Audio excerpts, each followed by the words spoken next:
going to flip through pages. And we end up with the next...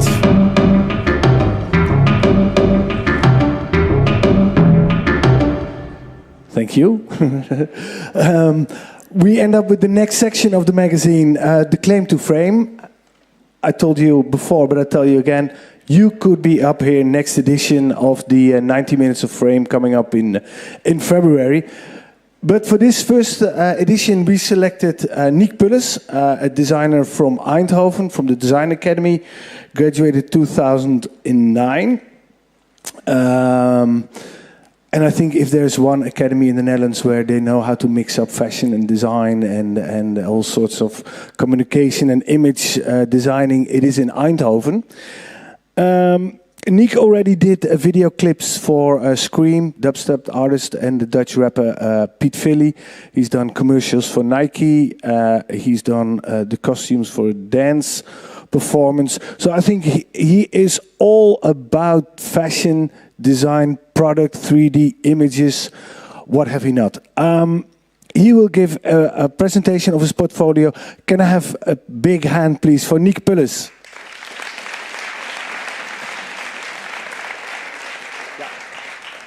Thank you for this wild introduction. Let me start with the first one. I think I had a sort of a small enlightenment this morning, a very small one. I thought, what is fashion for me? And then I thought, it's nuts. You know, it's a crazy world. It's hard. It can crack your mind. It's about structure. It's about texture. And I can go on it, but I really want to share with you my nutshell, the way I think fashion is and how I interpreted it. And I don't made a Nike commercial. I made a physical interactive installation. Otherwise, people think I'm. But everything will pass by in a very. And I have to quote him. I stole this from David Wilson. I worked with him in London. And he once gave a presentation, and then he said, "I'm going to show you my visual vomit," and that's exactly what I'm going to do now. So.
That's the Nike installation.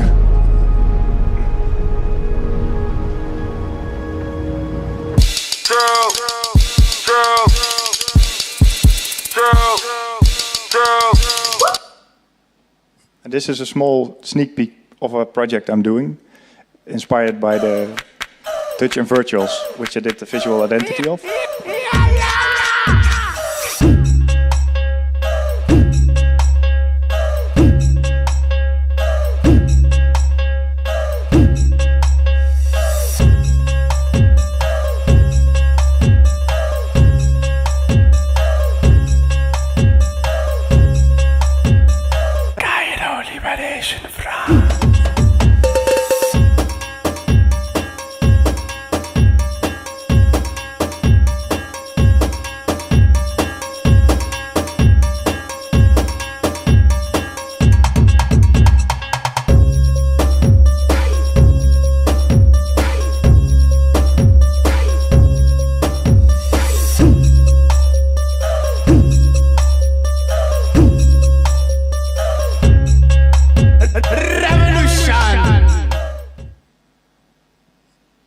think I'll just grab a chair and just show you all my videos. Thank you. I just want to take you through a very quick presentation of how I start, what's my source of inspiration in a very short nutshell kind of way, and then how it goes to a final product or a final end result. One of my biggest inspiration sources is the photography of Phyllis Galembo. The way she shows these different tribes and different cultures, and the way you see how they are involved in festivity, and it's the way it's very frivole, but also it's about mourning and about protection. That is really a very big inspiration sort of mine. So this is actually what I started with my graduation project, and this is then the end result. I did a research on stretch fabrics on Lycra, and I just did 1,000 experiments on the fabric. And I can't show you the whole video because I only have 10 minutes, so on to the next. The next project is Foam Boys. The source of inspiration here was Oscar Slemmer's triadic ballet. I'm really intrigued by the way he combines material and form to the body, and it's so expressive, and in the end it's a performance piece, but for me this is fashion, and this is my translation to it. We started it as a non-fashion designer. I had to create something for the catwalk for Fashion Clash by Mathilde Krasowski. I'm not sure if I pronounced it well, but one of my projects was architectural acoustics I call it architectural acoustics, and it was a wall panel which had an acoustic function but also decorative.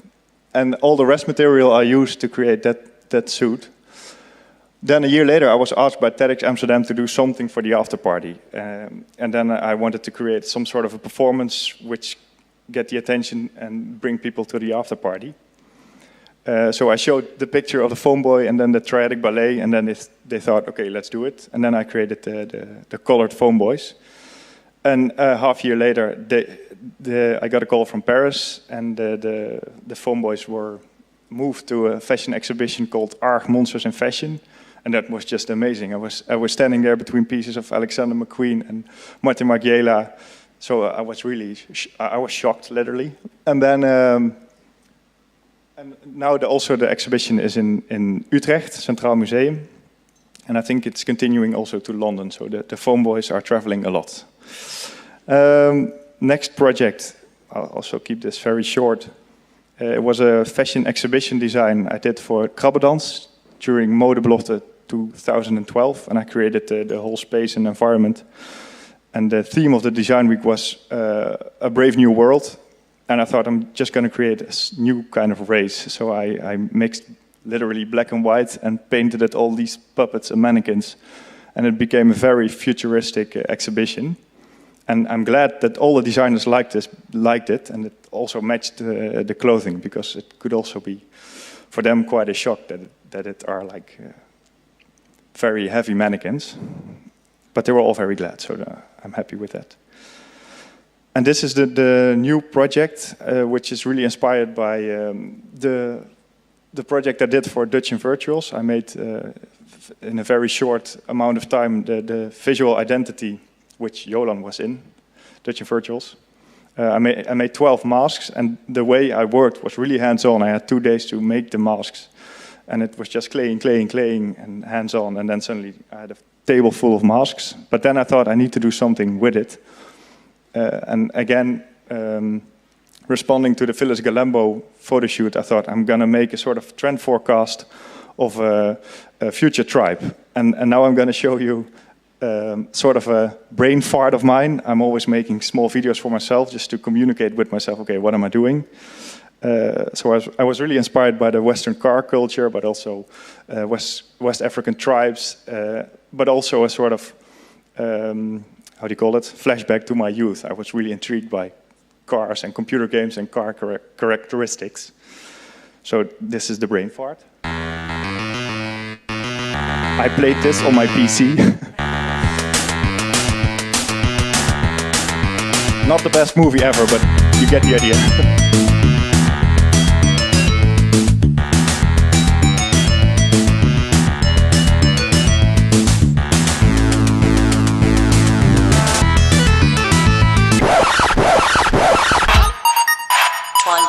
I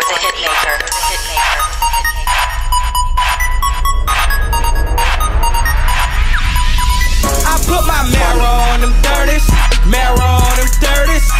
I'm sitting high cause my marrow on them 30s, my marrow on them 30s, marrow on them 30s. You can't see me cause my marrow on them 30s. 130, 130. I really like the comic sentence that is pronounced by a BBC guy, Sir Dodson. The masks have a brilliant, sharp, abstract quality. A bold simplicity of design that communicates on a visceral level. Anthropologists have recorded about 78 distinctly different mask designs, and it's a number that's increasing as new masks are made for the roles of new characters. My grade's good and I'm gripping wood and I'm mustered up like Eddie. I network like White House cause this is my city. I got a custom hood and I'm living good and I'm blessed to be in. Alrighty then. I wish I could talk like the guy from BBC, like at the visceral level. I love it. But all right, that was the brain fart, and this is also more of the comparing car cultures with different tribes and ethnicities, and I just kept on going. I have 20,000 of these kind of comparisons, and but I only have 10 seconds, so that's boom. And this is like the question to myself, and also what the BBC guy was saying: can traditional art survive the modern world? And I think yes, it can. But that's my new assignment. I'm going to make a trend forecast for 2018 to design a new tribe. The end. Feels like a pitch.